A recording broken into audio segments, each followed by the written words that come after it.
చుట్టుపక్కల ఏజెన్సీలో అడవిలో తునికి పండ్లు దొరుకుతాయి. చాలా పోషకాలు ఉంటాయి. కాల్షియం, మినరల్ నెట్వర్క్ ఇవి చాలా శరీరానికి సంబంధించి ఎండాకాలంలో చాలా ఉపయోగపడతాయి. జ్వరం వస్తే నానబెట్టి పిల్లగాళ్ళకు తానం పోస్తాం మేము గొండోళ్ళం. అందరు ఇప్పుడు ఇంజక్షన్లు ఇస్తారు, మాకు లేదు అట్లా. ఈ ప్రభుత్వం ఏం చేసిన వేరే చెట్లను పెడుతుంది, వేటికి పనికి వస్తాయి కూడా తెలియదు మాకు. ఇప్పుడు ఇస్తుంటి చెట్లన్నా నాటితే మన పిల్లల కన్నా భవిష్యత్తుకు ముందుకు తినటానికన్నా మంచిగా అవుతాయి. ఆదిలాబాద్ జిల్లాలోని అడవి బిడ్డలు తునికి పండ్ల సేకరణలో బిజీగా ఉన్నారు.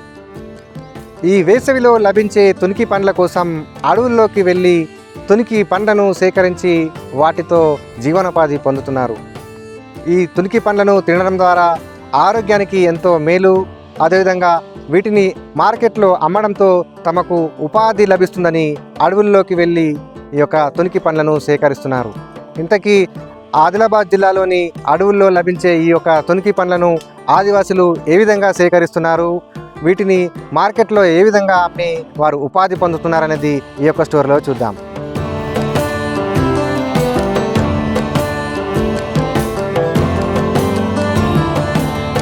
ఆదివాసీలు అడవిలోకి వెళ్ళి తునికి పండ్లను సేకరించారు. తునికి పండ్లను సేకరించి వాటితో మరి ఉపాధి కూడా పొందుతున్నారు. అయితే ప్రస్తుతం మనతో పాటు ఇక్కడ కొంతమంది ఆదివాసీ మహిళలు ఉన్నారు. అమ్మ, చెప్పండి, మీరు ఈ యొక్క తునికి పండ్లను ఎట్లా సేకరిస్తారు? ఎప్పటి నుంచి వీటిని మీరు సేకరిస్తూ ఇట్లా జీవనం పొందుతున్నారు? చెట్టు నుంచి తెస్తే పండ్లు వండితే తింటాం, లేకుంటే కాయలు తెచ్చి పండబెడతాం. అవి ఆకులలో వేసి పండు పెట్టి అమ్ముతాం. 10 రూపాయలకు 5 అమ్ముతాం అంగట్లో తీసుకుపోయి. తునికి పండ్లతోటి అంటే ఆరోగ్యానికి ఎట్లా తినడం వల్ల పిల్లలు మంచిగా ఉంటది మందుమేరంగా. అందుకు మేము తిరిగి తెచ్చి తింటాం. మందే అది ఒక ఏమి మనకు జ్వరం వస్తే ఇంత చెక్క తీసి 2-3 చెట్ల చెక్కలు తీసి నానబెట్టి పిల్లగాళ్ళకు తానం పోస్తాం మేము గొండోళ్ళం.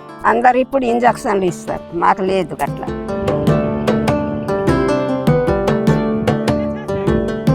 ప్రస్తుతం మనం ఆదిలాబాద్ జిల్లాలోని అటవీ ప్రాంతంలోకి వచ్చాం. అటవీ ప్రాంతంలో ఉన్నటువంటి తునికి పండు చెట్టును మనం గమనిస్తున్నాం. మనం విజువల్స్లో చూసుకోవచ్చు తునికి పండ్లు ఎంత చక్కగా మెలమెలా మెరుస్తూ కనిపిస్తున్నాయి. ఇక్కడ మరి అటవీ ప్రాంతంలో మరి కింద ఆదివాసులు కూడా మరి ఆ తునికి పండ్లను కూడా సేకరిస్తున్నటువంటి విజువల్స్ను కూడా మనం చూసుకోవచ్చు. అక్కడ కింద కూడా మనం గమనించవచ్చు.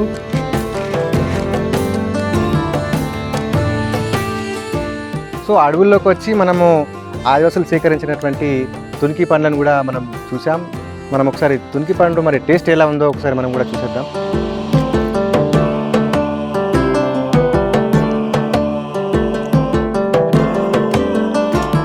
చాలా సూపర్ ఉందండి. ఇంత స్వీట్ తునికి పండు చెట్టు మీద నుంచి తెంపింది ఫస్ట్ టైం నేను తింటున్నాను.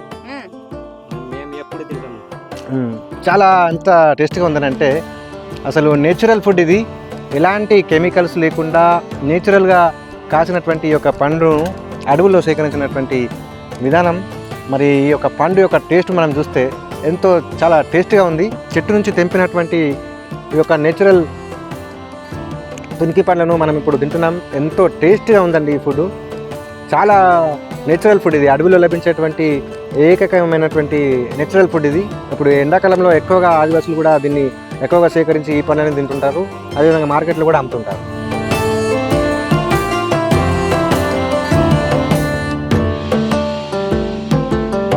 అటవీ ప్రాంతాల్లో ఈ తునికి పండ్లు ఏ సమయాల్లో దొరుకుతుంటాయి? ఎక్కువగా మీరు ఇంకా ఏ ఆహార పదార్థాలు ఎక్కువగా వేసవిలో ఈ యొక్క అడవుల్లో మీరు సేకరిస్తుంటారు? ఇవి తుమ్రి పండి అంటున్నాం సార్ మేము. తుమ్రి పండిలు, ఇవి సిరకా పండిలు ఈ ఏప్రిల్లో వస్తుంది. అవి చేనులకు ఏమీ లేదు, అందుకోసం ఇవి మంచిగా తింటే మంచిగా బలం వస్తుంది. అందుకోసమే ఇవి మేము తింటాం. ఇది ఇప్ప పువ్వులు, ఇవి తుమ్రి పండులు, సిరక పండిలు అంటున్నాం మేము. అవి వెతికి అవి తెచ్చి తింటాం, మంచిగా బలం వస్తుంది సార్.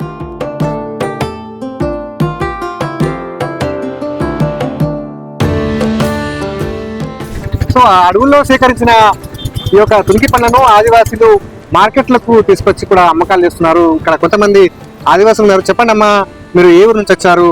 మార్కెట్లో తిన్న ధర ఉంది ఇప్పుడు? మా ఊరు మా బతికొండ. తునికి పండ్లకు ధర అనేది ఏం లేదు, చాలా తక్కువ. అయినా కానీ ఇక వచ్చిన రేటుకి అమ్మి పొట్టకూటి కోసం వచ్చిన రేటుకి అమ్మి వాటితో ఇంటి సామాన్లకు ఏదో కారం, పప్పులు, బియ్యం ఇవన్నీ తీసుకెళ్తాం. ఏం ధర ఉంది తునికి పండ్లకు? ఇది మన ఉట్నూరు ఏజెన్సీలో చాలా ఇవి చుట్టుపక్కల ఏజెన్సీలో అడవిలో తునికి పండ్లు దొరుకుతాయి. బీడాక్ అంటారుగా తునికాకు, ఆ చెట్టు నుంచి వస్తుంది ఈ ఫలం. చాలా పోషకాలు ఉంటాయి.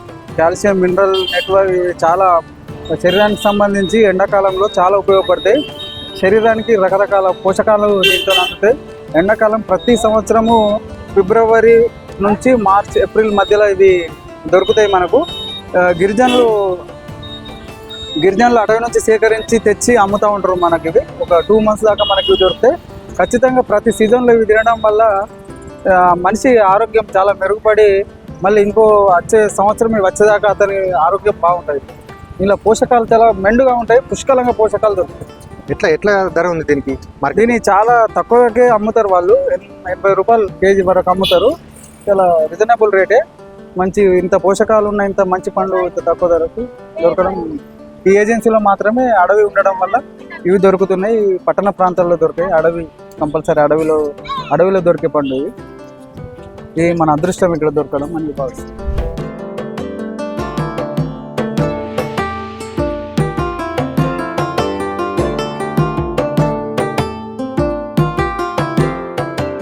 ఫారెస్ట్ వాళ్ళు అయితే ఏమో చేస్తలేరు.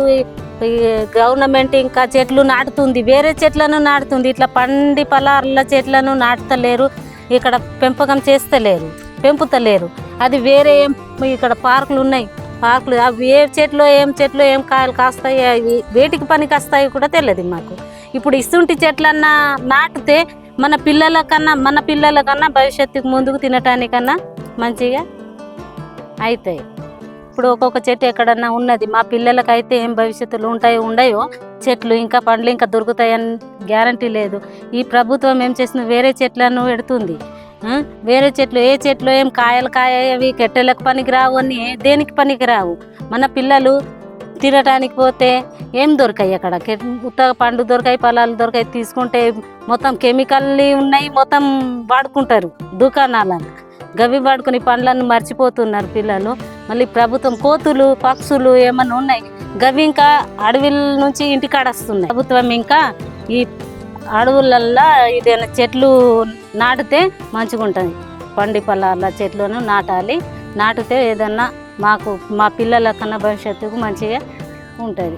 కోతులకు, పక్షులకు ఇంకా పనికి వస్తుంది. ఆ చెట్లను నాటితే అవి పండ్లు తినుకుంటా అడవిలోనే ఉంటాయి, ఇండ్లకు రావు. సో ఇది ఆదివాసీలు ఉదయం పూట వేకువజామున అడవుల్లోకి వెళ్ళి ఈ యొక్క తునికి పండ్లను సేకరించి ఇళ్లలోకి చేరుకుంటున్నారు. ఉదయం పూటనే మరి వేకువజామున వెళ్ళి ఈ యొక్క తునికి పండ్లను సేకరించి వాటిని తాము వినియోగించుకుంటూ తినడంతో పాటు అదేవిధంగా మిగిలిన పండ్లను మార్కెట్లలో కూడా అమ్మకాలు చేస్తున్నారు. అయితే మార్కెట్లో అమ్మిన ఈ యొక్క తునికి పండ్ల ద్వారా వచ్చిన నగదుతో కొంతమేర మౌలిక వసతుల కోసం తమ యొక్క ఖర్చుల నిమిత్తం ఏవైనా వస్తువులు కూడా మార్కెట్లలో కొనుగోలు చేస్తున్నారు. అదేవిధంగా ఈ యొక్క తునికి పండ్లను సేకరించే పనిలో వారు చాలా ఇబ్బందులు కూడా ఎదుర్కోవాల్సి వస్తుంది. కానీ అడవుల్లో ఎక్కువ శాతం ఈ యొక్క చెట్లు లేవు. ప్రస్తుతం ఇప్పుడున్నటువంటి పరిస్థితుల్లో చెట్లు చాలా కరువు అయ్యాయి. కాబట్టి ప్రభుత్వం, అటవీ శాఖ అధికారులు తునికి పండ్ల చెట్లను, అదేవిధంగా పండ్ల చెట్లను ఎక్కువ మోతాదులో అడవుల్లో పెంచే దిశగా కృషి చేయాలి. అదేవిధంగా ఇది రాబో భావితరాలకు కూడా అందించే దిశగా, అందరికీ ఇది ఉపయోగపడే దిశగానే కృషి చేయాలని చెప్పేసి అయితే ఆదివాసులు కోరుతున్నారు. ఆదిలాబాద్ జిల్లా నుండి శైలేందర్, ఏబీపీ దేశం.